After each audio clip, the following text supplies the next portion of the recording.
Welcome back to The Lost and Found. My name is Belle. If you're new here, a good read awaits you. Okay, listen, I'm so excited to recommend the most recent book I have read. I absolutely loved it and I'm all ready to talk about it. But before we jump into it, I'm actually just going to give you a brief summary and go over the synopsis. This is a memoir.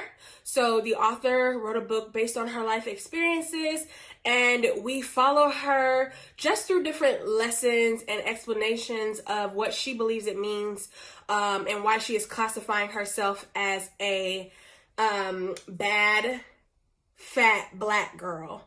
But essentially, she also is expressing what it means to be a trap feminist. She feels like she has coined that phrase, and so she's diving into many topics, most of which revolve around women in the Black experience, but also the experience of plus size Black women. And I was so excited for this book because I had recently read a different memoir also about a plus size Black woman and what that meant for her.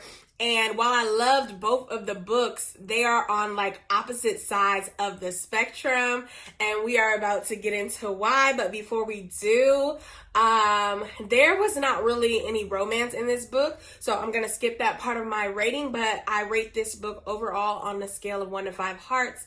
5 hearts, okay? 5 hearts, hands down, no confusion about it. And then now we're about to jump into the tings, okay? All the tings that I want to discuss.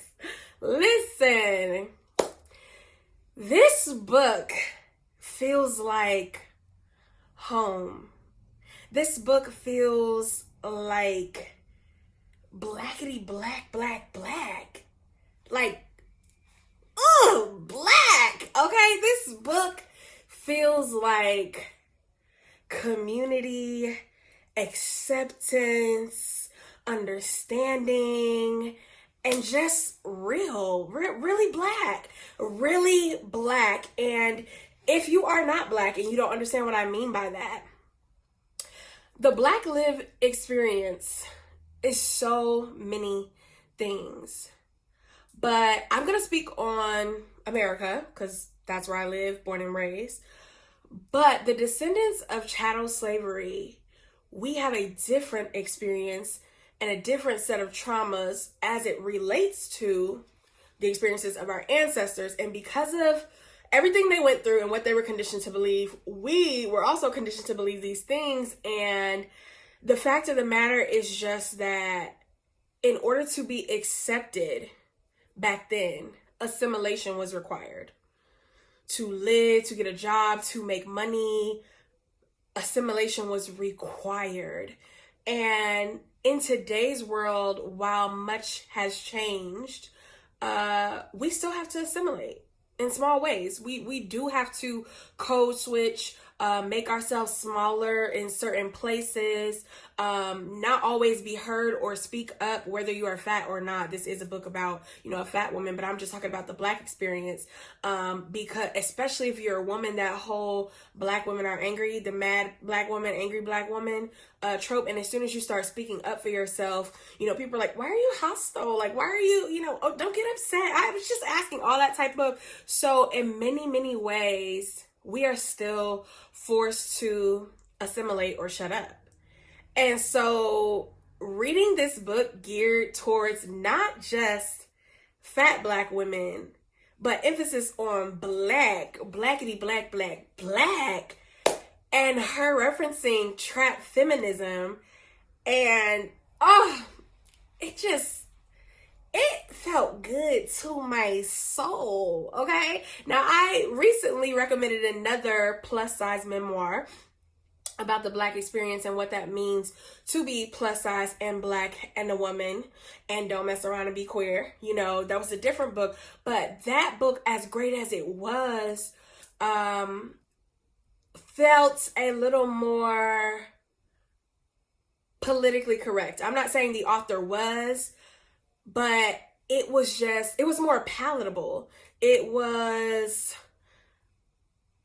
I can't really explain it, versus this was like unapologetically black. Like, it is what it is. I'm giving what I'm giving. Take it or leave it. But this is where we at. And I don't want to compare the two authors because both had a great body of work, but I'm just trying to explain like my excitement around this, okay? Before I jump into all the things I gotta say, okay? So before I say anything else, because I totally missed my normal part, which is recommending who this book is for, I'm going to tell you right now, I definitely think this book is for Black women. Black identifying women, Black fat women, Black queer women, just Black women, Black feminists, whatever. Definitely think that's the target audience. However, I really feel like anyone living the Black experience can benefit from this information. Like, men can have a better understanding and perspective. Like, I really just think it's for anybody that's a part of the collective, no matter how you identify. While there might have been a target audience, like, it was that good that I like want to shove it down everybody's throat. Okay, so anyways, let me get into the rest of my review. First of all, the book opens with some vulgarity, and I'm here for that. I'm here for that. As much as I don't like to curse and try not to curse, because I just feel like for me personally, it is exemplary of me having a little more self-control, because I had a reckless mouth. Like, I have had a reckless mouth in the past. So that's just like a personal thing, but I don't mind cursing. I still curse every now and then. I listen to music with curse words, but the fact that your girl came in hot talking about how much she loved Yo Gotti's song, I Wanna Fuck, and how she was always like playing that and blasting that, and that was her anthem and her theme, and she just felt like, although Yo Gotti obviously is not classified as a feminist, as far as we know, that the song was just talking about how, like, he don't feel no disrespect for a woman who sleeps with him because he was there too. Like, it is what it is. We getting down with the get down, okay? And just that perspective alone is like, in the Black community. Like, a lot of Black heterosexual men really believe in, you know, what is it called? Body counts and your value decreasing depending on how many people you have slept with, and all these things that are just, I'm not even about to get into all that because we'll be here all day, but all this bullshit. But this song, the fact that she was like jamming this song and talking about this song, I just really, really enjoyed it. Then she also talked about how after she coined the phrase like trap feminism, it was around the time that what is this man's name? Oh my gosh. I can't think of his name. I'll have to put it on the screen, but how he came out with the song Trap Queen, and she was blasting that too. And I just thought it was like really funny. What a great way to open a book. Like, get us ready, get us hyped for what's about to happen. Let's get into it, sis. Let's get into it. Okay. Period. Listen. So then the next thing she talks about, the next thing that I want to note that she talks about, I'm not like breaking the book down for you. It's in it. Wow. I'm not breaking the book down for you in its entirety.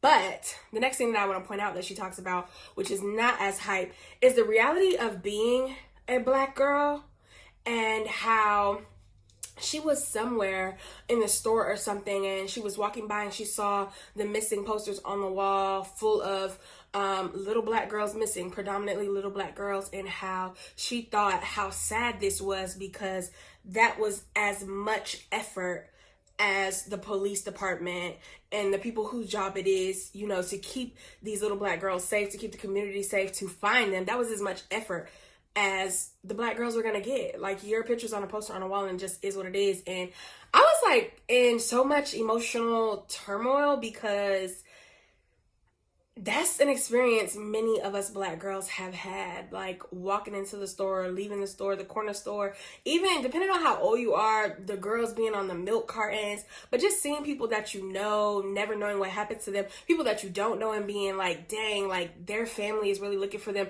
and just never finding these people. Like, the reality of everything that comes along with not knowing, and the people who don't try. And so that was stressful, but it was a reality check and it was so real, and I appreciate her for that. She also talked about the dissonance of being Black and in community with Black men, women being in community with Black men who also subject us to their sexism, toxic masculinity, and misogyny. And if that wasn't a word, baby, I'm not gonna get started on that either, but baby, facts. That's all we're gonna say. Facts. I also want to talk about how like she was like so loud and so real about people giving these like backhand compliments, like, oh, you're so confident, when they see her as a big woman existing Black, loudly, proudly, and outside of the normative body type of what people expect Black women to look like. How people always gonna be like you're so confident, but people aren't really saying that with the intention of being appreciative. They're really just like, oh my gosh, I can't believe you out here with this body. I would never, in a body that I would like die if I had, go crawl in a corner and die. And she literally said that, and it's just so real. Like all the backhanded compliments I see all over social media, hear people say in person. If I am near, I do step up and speak up. I've never been the type to just sit there and be quiet, but the reality of that was just like, yes, speak, sis, speak, okay? She also talked about how suffering is not and should not be the punishment for not being perfect, because we have this idea of what we believe perfection is, and it equates to the beauty standard. And yes, there is a Eurocentric one, but also in the Black community, Coke bottle, pear shape, curvy, proportionate, all in the right places. And she was basically like, I'm more of a, what did she call herself? A tooth, like big up top, small legs on the bottom.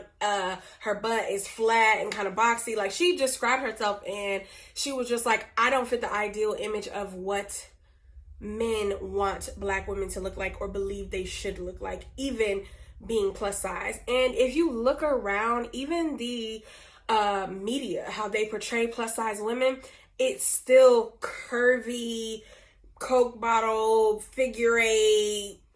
They want it to be really like still aesthetically pleasing to most people, and they don't just like pick a regular plus size girl off the street who is shaped differently. No, they have like 3 plus size women with the exact same shape, but they're just larger, and so somebody wearing a 1X, 2X, 3X.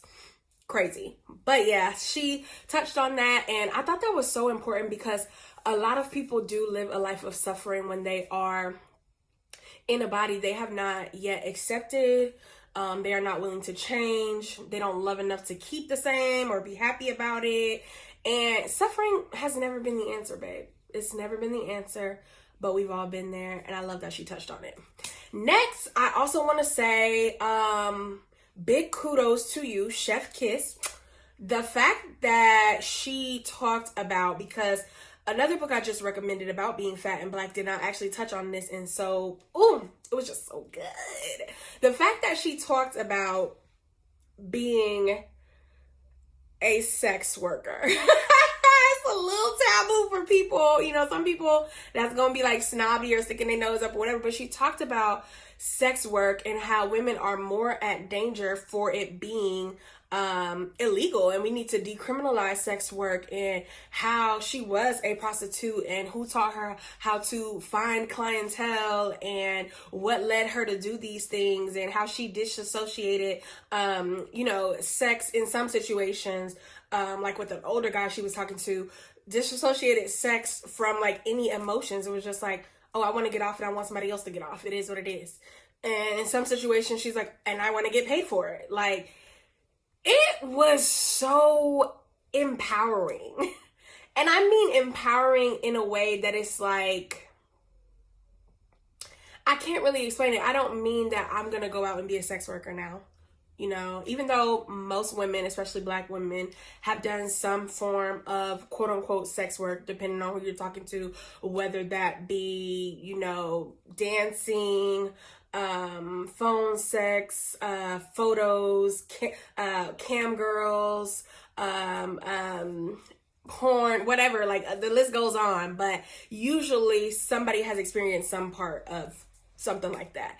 And so the fact that she just spoke so openly and freely about it, but also was very honest in the beginning where she said she has always worried that like being so truthful and standing in her truth was going to offend her family or make people, you know, look at her differently or have people side-eyeing her. And so I just really love that baby girl gave no qualms about what it was, okay? It is what it is, and you're gonna get this here. You're gonna get it how I give it to you.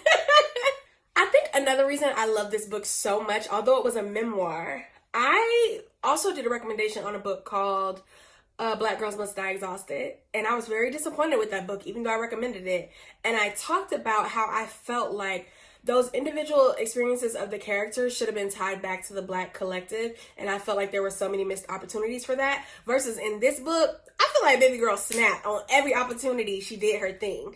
So like, even when she was just talking about what it means to be queer and queer acceptance and how people identify as and how they're shunned in the Black community for that. Like, I feel like everywhere she needed to touch back on us as a collective, she did. She reached back there and gathered us, period, to make sure we were all on the same page. And I'm just absolutely loving this, okay? Like I said, blackity black black.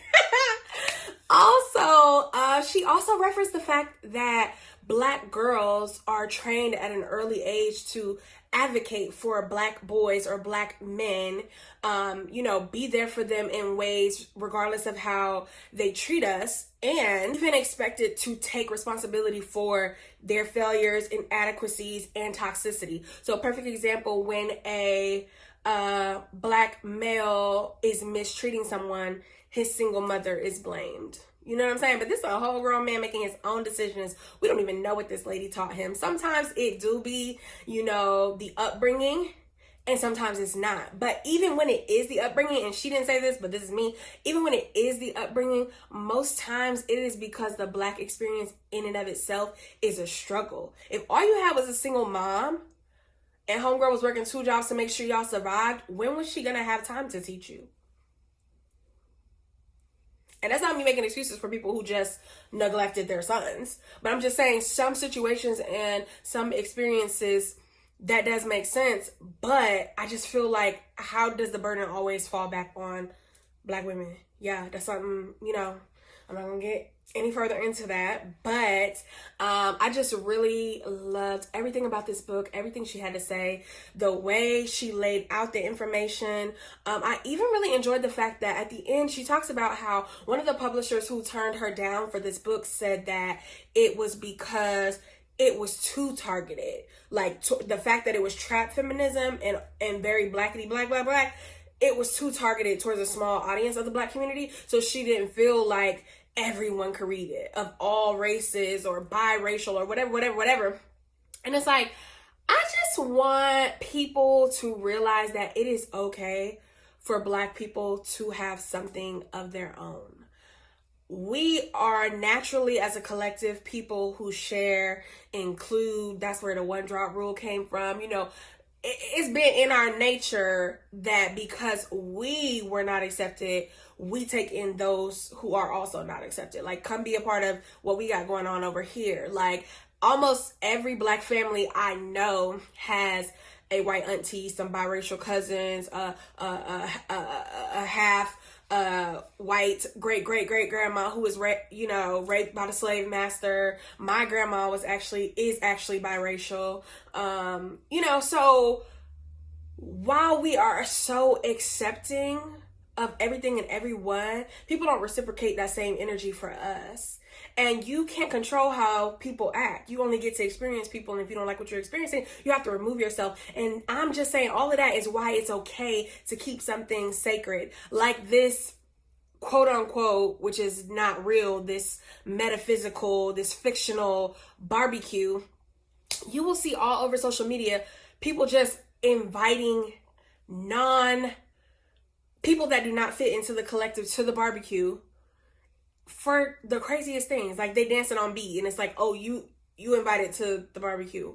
Why? It's okay to have safe spaces, because we live in a world where we are the minority in many of the spaces we encounter on a day-to-day basis. I'm not even gonna jump into all of this because I want to end on a good note. I just want to say I really love that she addressed the fact that the publisher told her she thought this was too targeted to too specific of an audience, and homegirl went along with it anyway. She was like, I'm gonna do what I'm gonna do because this is me, and I'm speaking to the people that needs to be spoken to. And the people who need to receive it will receive it, and the people who don't won't. And I'm not changing anything. And that's your type of girl. That's your girl. Get down with it, get down. Okay? Now, this is probably the most ratchet, hood, whatever you have seen me act. And I'm here for it. I'm in my element in this moment. And even when I am not being ratchet and I'm not listening to trap music, I am still me at my core. There are so many parts of me, so many different things that make up who I am, and the core of me never changes. But like I said, this just felt like a win for the collective. It was an enjoyable read. I read it in one day, did not put it down. And if you care, if you can, if you will, please pick up a copy of this book. Get it how you can get it, okay? I don't care if it's Kindle, Audible, Whisper Sync, what's that other thing called? The other electric reader, Noon or Non or something like that. A physical copy. I think she's selling paperbacks and hardbacks. Like, do your thing and support your girl, as you should. Please read this book. It was so enjoyable. And I do think, like I said, anybody from the collective can benefit from reading this information. And anyone who considers themselves an ally can definitely also buy the book to support people of color. And if you would like to also read what you have purchased, I would encourage you to do so. It'll give you a little peek, a little window into, you know, what a lot of us have to go through, deal with, experience. And I just think it gets no better than this. Like, I don't know if I'm gonna ever find another book to top how this made me feel. And I don't know if it's because it's so close on the cusp of a different book that I just felt like missed the mark, but I am in love. I know I'm gonna reread this again. I just know I will, because it was that good. Anyways, I hope you enjoyed this review, and if you did, if you are down for the ride, please click subscribe, and until next time, girls.